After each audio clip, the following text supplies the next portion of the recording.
Okay, I was living in the state of Vermont in a little cabin off the back of a farmhouse and playing the ukulele. I was the only person I knew, in the state really, or in New England that played ukulele back in 1977. Um, and so somebody turned me on to the recording of Ukulele Ike, the new Yazoo reissue that came out around then.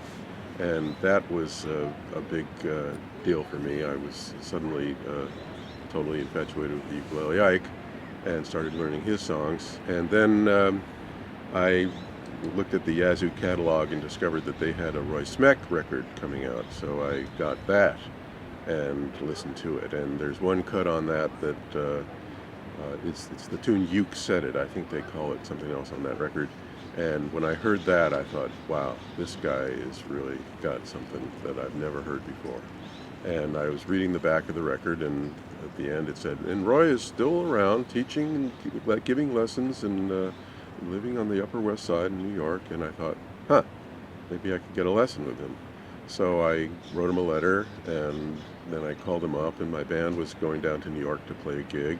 And I made arrangements for a lesson, and went to his place and sat down and showed him a couple of things that I had learned how to do. And then he said, okay, well, that's pretty good. Here's what I do. And he played something for me. He said, you want to try that? And I said, sure, let's do it. So we started.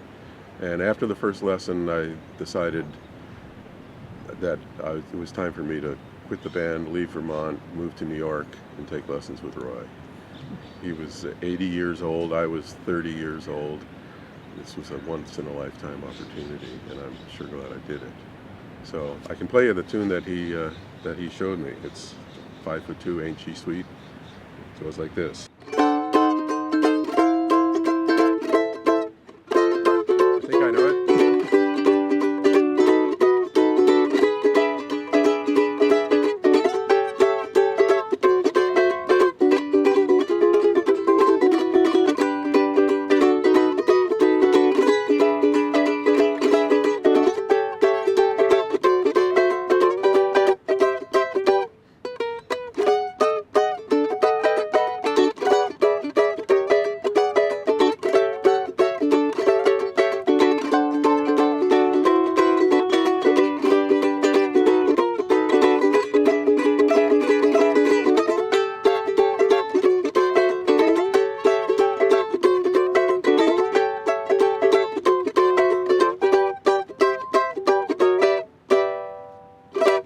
That was lesson one.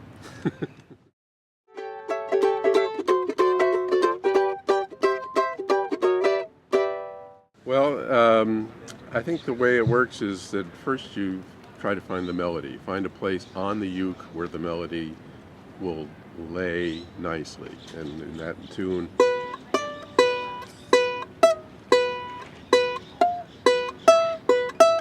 it all lays pretty nicely on the first string, which is a nice thing because when you're playing a chord,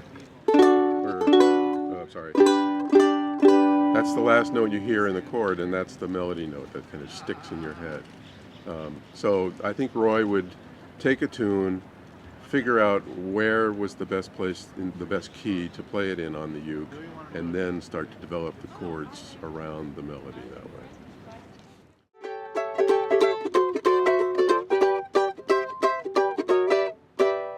Well, when I first started studying with Roy, this was all new to me, and he had maybe 50 or more chord melody arrangements that he had worked out over the years, and my job then was just to learn those.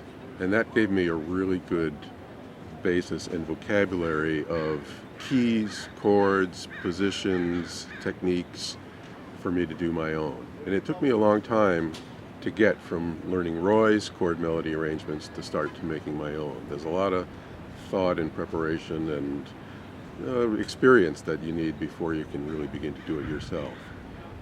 And it has gotten easier over the years. I think one of the things that Roy did is he used a lot of open strings in his arrangements. He would try to make things as easy as possible to play these things, although he often tried to make them look really difficult when he did them. Like a tune like 12th Street Rag.